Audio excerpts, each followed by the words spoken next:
بسم اللہ الرحمن الرحیم، اللہم صلی علی محمد و آل محمد و عجل فرجہم۔ السلام علیکم۔ مرثیہ اکیڈمی کے اوپر آج میں آپ کو ایک چھوٹی سی مرثیے کی تعریف اور مرثیے کے بارے میں، اس کی ہسٹری کے بارے میں اور اس کے جو اجزاء ہیں اس کے بارے میں بتاؤں گی۔ اس کے علاوہ مرثیہ جو مجھ سے ریکویسٹ کی گئی تھی، جس کے اوپر میں یہ ویڈیو بنانے کے لیے آمادہ ہوئی ہوں، اس کے لیے ایک بچیوں نے مجھ سے یہ ریکویسٹ کی تھی کہ میں بتاؤں کہ شروع کے 10 دنوں میں مرثیہ کس کا حال کا پڑھا جانا چاہیے، پہلی، دوسری، تیسری محرم کو، اور پھر جیسے کہ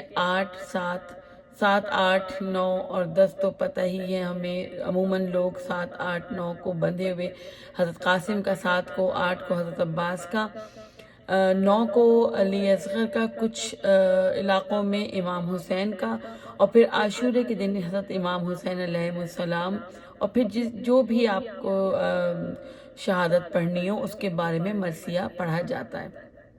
لیکن اس سے پہلے میں مرثیے کی چھوٹی سی ایک تعریف بتاؤں گی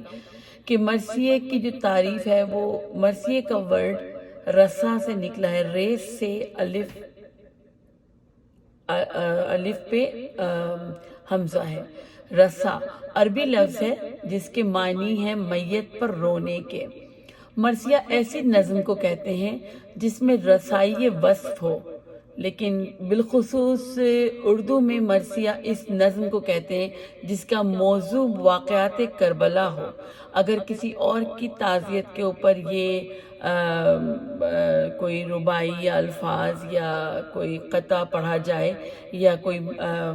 بند پڑھے جائیں تو وہ تعزیتی نظم کہلاتی ہے۔ مرثیہ منسوب ہے امام حسین علیہ السلام اور شہدائے کربلا سے۔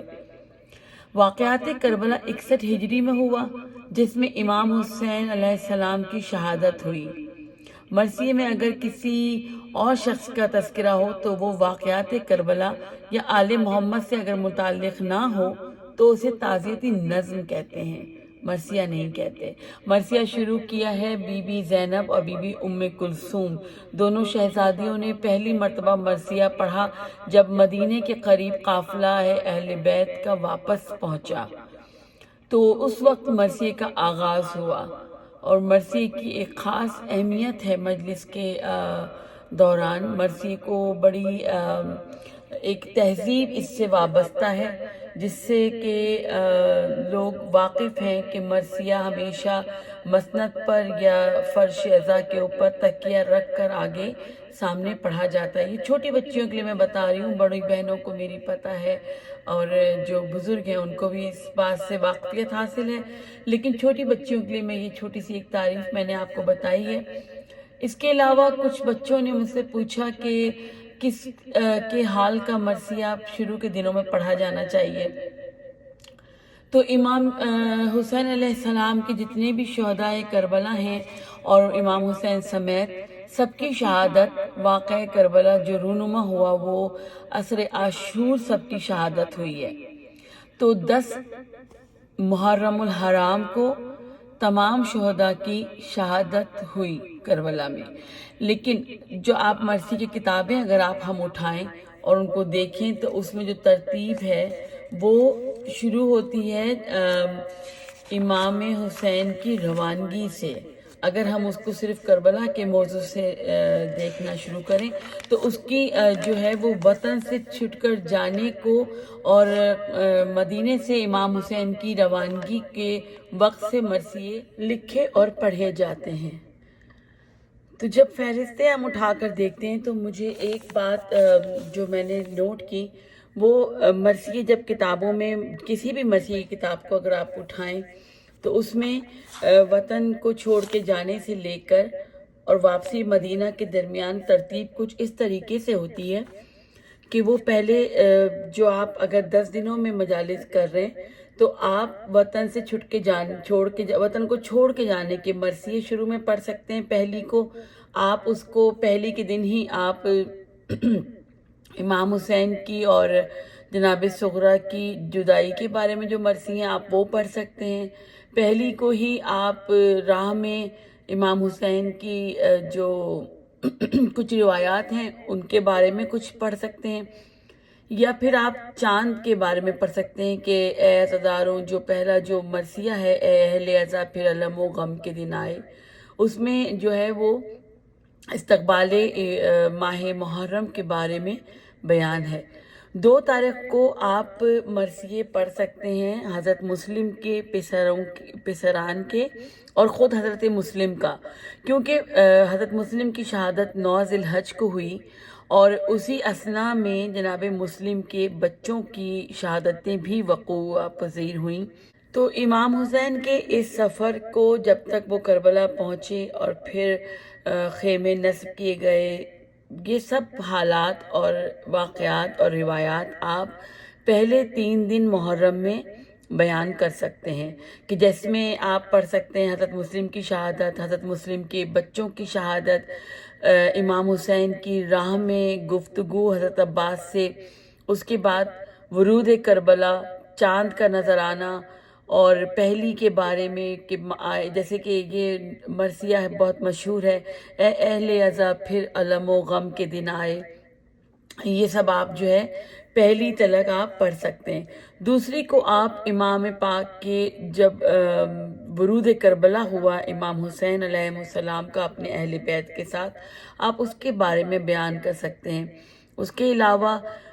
تیسری تاریخ کو آپ حضرت مسلم کے بچوں کے پڑھ سکتے ہیں، اور اگر آپ چاہیں تو حضرت حبیب ابن مظاہر، حضرت حر ابن یزید ریاحی، حضرت مسلم کے پسر، اور یہ سارے آپ حضرت جون، ان سب کے بارے میں آپ مصائب بیان کر سکتے ہیں، ان کے مرثیے آپ پڑھ سکتے ہیں۔ تیسری اور چوتھی تاریخ کو آپ جو امام حسین کے جو سادات جو تھے ان کی شہادتیں آخر میں ہوئی ہیں، یہ بات تو مقتل سے ظاہر ہوتی ہے۔ اگر آپ کوئی ہسٹری کی کتاب اٹھا کے پڑھیں تو اس میں آپ کو ترتیب سے شہیدوں کی جو شہادتیں ہوئی ہیں اس کا بیان تفصیل سے ملے گا۔ میرے بتانے کا مقصد صرف اتنا ہے کہ مرثیے کے جو سادات نہیں تھے، جو کہ امام علی اور حضرت جناب سیدہ کی اولادیں نہیں تھیں، امام حسین کی اولادیں نہیں تھیں، ان کے مرثیے جیسے کہ ان کے اصحاب تھے، ان کے مرثیے آپ شروع کے 3 دن میں پڑھ سکتے ہیں، بیان کر سکتے ہیں۔ اس کے بعد 6 تاریخ کئی علاقوں میں، انڈیا اور پاکستان کے کئی علاقوں میں 6 محرم حضرت علی اصغر کے نام سے منسوب ہے، جبکہ 5 کو آپ جناب زینب کے صاحبزادوں کے مرثیے پڑھ سکتے ہیں۔ 4 کو شمر کا آنا اور امام حسین کی اس سے گفتگو کے بارے میں بیان کر سکتے ہیں۔ 6 محرم کو آپ حضرت اون محمد کا پڑھ سکتے ہیں۔ 7 البتہ مشہور ہے اور مخصوص ہے حضرت قاسم علیہ السلام سے، ابن حسن سے۔ اس کے علاوہ 8 محرم حضرت عباس علیہ السلام کی حاضری اور علم سجنا، اور یہ سب تمام واقعات آپ بیان کر سکتے ہیں۔ 9 کو کچھ علاقوں میں جیسے کہ 6 محرم اور 9 محرم الگ الگ علاقوں میں الگ الگ روایات کے مطابق یہ دن مخصوص ہیں۔ امام حسین کی شہادت سب سے آخری تھی، اس لیے عاشورہ کے روز جو ہے وہ امام حسین کے مصائب اور ان کے مرثیوں سے مخصوص ہے، اس میں ان کے ہی مرثیے پڑھے جاتے ہیں۔ لیکن آپ کوئی بھی مرثیہ اس دن پڑھ سکتے ہیں، لیکن مخصوص وہ امام حسین کے مرثیوں سے ہی ہوگا۔ اور اس میں بھی عاشورہ کے دن بھی آپ صبح جو ہے وہ صبح کی تیاری اور امام حسین کی جنگ پڑھ سکتے ہیں۔ عصر عاشور میں آپ رخصت امام حسین، رخصت علی اکبر، رخصت حضرت عباس، رخصت شہادت حضرت علی اصغر علیہ السلام، جناب سکینہ سے امام حسین کی آخری رخصت، جناب زینب سے امام حسین کی آخری رخصت، یہ سارے واقعات آپ عصر عاشور سے پہلے پڑھ سکتے ہیں۔ امام حسین کی شہادت کے وقت کے حالات اور مرثیے بھی کافی تعداد میں نے کتابوں میں دیکھے ہیں، جس میں کہ ان کی شمر سے گفتگو، پھر ظافر جن کا کربلا کے میدان میں ظاہر ہونا، اور انبیاء کی گفتگو، یہ سارے واقعات جو ہیں، اور حضرت امام حسین علیہ السلام کا آواز استغاثہ بلند کرنا، یہ سارے واقعات آپ عصر عاشور کی مجالس میں آرام سے پڑھ سکتے ہیں۔ اور اس کے بعد شام غریبہ کا وقت آتا ہے۔ شام غریبہ میں آپ امام حسین کی شہادت کے بعد کے مناظر جو پیش کیے جاتے ہیں اس کے متعلق آپ مرثیے پڑھ سکتے ہیں، اور جس میں کہ خیام حسینی کا جلانا، امام حسین کے حرم کی جو ہے وہ بے ادبی ان سے کرنا، حضرت امام سجاد علیہ السلام کا بستر کھینچنے کے جو واقعات ہیں وہ آپ اس میں بیان کر سکتے ہیں۔ وہ کافی سارے مرثیے کافی تعداد میں ہر کتاب میں موجود ہیں۔ تو 11 محرم کو جو ہے وہ حرم کی قید اور جو چادریں چھیننے کی جو بارے میں مرثیے جو مصائب بیان کرتے ہیں ان کا بیان آپ کر سکتے ہیں۔ پھر سفر میں آپ حضرت جناب سکینہ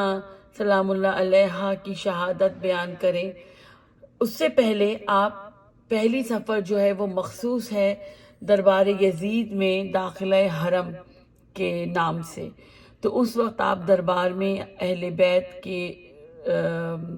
جو داخلہ ہے آپ اس کو بیان کر سکتے ہیں۔ اس کے بعد آپ امام حسین کے سر سے جو بے ادبی کی یزید نے اس کے مرثیے پڑھ سکتے ہیں۔ قید خانے میں ہند آئی تھی اس کے بارے میں مرثیے ہیں۔ جناب سکینہ کا جو حال تھا اس کی روایتیں موجود ہیں۔ حضرت عابد سجاد امام زین العابدین علیہ السلام کی جو روایات ہیں وہ اس وقت آپ پڑھ سکتے ہیں۔ اس کے بعد قید خانے کی صعوبتوں کے بعد جو ان کی جناب سکینہ کی جو شہادت سفر کے مہینے میں شروع ہوئی ہے وہ پہلی سے 13 سفر تک کی تاریخیں ہیں۔ ہر مختلف روایات کے حساب سے مختلف تاریخیں ہیں، لیکن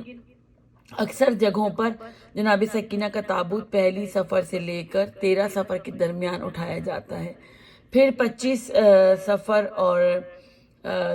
25 سفر کو حضرت جناب زینب سلام اللہ علیہا کی شہادت کا بیان ہے۔ 25 محرم کو اس سے پہلے جناب زین العابدین علیہ السلام کے تابوت اٹھائے جاتے ہیں، ان کے مرثیے آپ پڑھ سکتے ہیں۔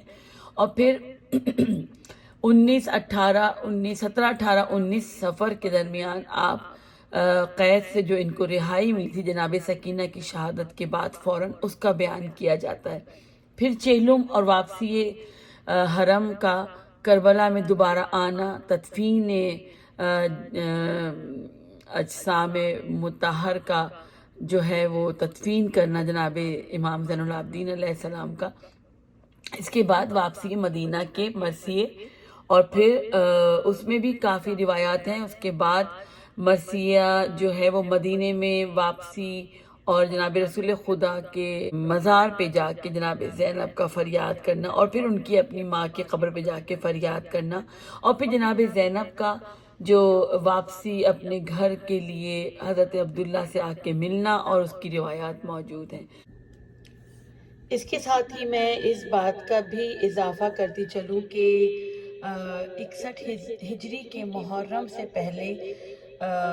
چند سال پہلے امام حسن اور اس سے چند سال پہلے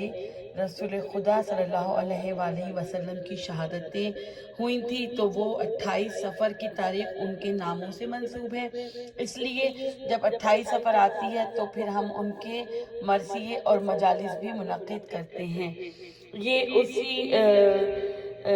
کتابوں میں آپ کو ملیں گے، ان کے تمام کے مرثیے جناب رسول خدا اور امام حسن علیہ السلام کے بھی مرثیے آپ کو ان ساری کتابوں میں ضرور ملیں گے۔ تو ان کا ذکر بھی 28 سفر کے قریب کیا جاتا ہے، اور اس کے بعد پھر واپسی مدینہ کے جو مدینے میں جب جناب زینب سلام اللہ علیہا اور جناب زین العابدین علیہ السلام قافلے کو لے کر داخل ہوئے، تو اس کے بھی مرثیے بہت کثیر تعداد میں تقریباً ہر کتاب میں مرثیے کے پائے جاتے ہیں۔ بچیوں کو صرف اس بات کا خیال رکھنا ہے کہ آپ کو ترتیب سے پڑھنا ہے۔ ایک دو دن اگر آپ آگے کر دیں گی، 2 کو محرم کو اگر آپ نے حضرت حر کا پڑھ دیا اور 3 کو حضرت جناب ابن حبیب ابن مظاہر کا پڑھ دیا تو اس میں کوئی مذائقہ نہیں ہے۔ لیکن اگر آپ شروع کے دنوں میں محرم میں اگر آپ واپسی مدینہ کے مرثیے پڑھیں گے تو وہ بالکل موضوع نہیں ہے۔ اسی طریقے سے کتابوں میں شمس الاعضاء میں بھی یہ روایات ہیں، ان کو دیکھنے سے پتہ چلتا ہے کہ کس طریقے سے کیا ترتیب آپ پڑھ سکتے ہیں۔ سب سے ایزی بات یہ ہے کہ جب آپ اٹھائیں ان کتابوں کو تو ان کی فہرست ایک مرتبہ ضرور چیک کریں۔ جب آپ فہرست پڑھتے ہیں تو آپ کو اندازہ ہوتا ہے کہ یہ کتابیں بڑی محنت سے لکھی گئی ہیں، بہت محنت سے تیار کی گئی ہیں، اور علماء کرام نے، شاعروں نے اور مرثیہ نگاروں نے ان پر بڑی محنت کی ہے۔ ہمیں تو یہ کتاب کی صورت میں بہت آسانی سے مل گئی، ہماری اتنی کاوشیں نہیں ہیں، ہماری اتنی محنت نہیں ہے ان کے پیچھے، ہم صرف پڑھتے ہیں ان کو۔ اور جن لوگوں نے اس کو ترتیب دیا ہے، بہرحال ان کا بہت بڑا اس مرثیہ گوئی میں اور مجالس کو ترتیب دینے میں حصہ ہے۔ میں آخر میں دعا کرتی ہوں ان تمام لوگوں کے لیے جنہوں نے ان محنتوں کو کر کے ان کی محنتیں ہمارے سامنے پیش کی اور ہمارے لیے بہت آسانیاں پیش کی کہ ہم ان مرثیوں کو، ہمارا کام ہے اور ہمارا جو ایک ارادہ بھی یہ ہے کہ ہم ان مرثیوں کو ختم نہیں ہونے دیں گے اور انشاءاللہ اپنی آگے آنے والی نسل کو سپرد کریں گے، اس دعا کے ساتھ کہ پروردگار ہماری قوم میں، ہمارے بچوں میں یہ عزاداری قائم رکھ، اس کا جوش، اس کا ولولہ، اس کی تہذیب کو برقرار رکھ، اس کا تمدن برقرار رکھ، اور اس کی جو ایک خاص ایک رونق ہے ان سے ہمارے عزاخانوں کو ہمیشہ رونق افزا رکھنا۔ والسلام علیکم ورحمۃ اللہ وبرکاتہ۔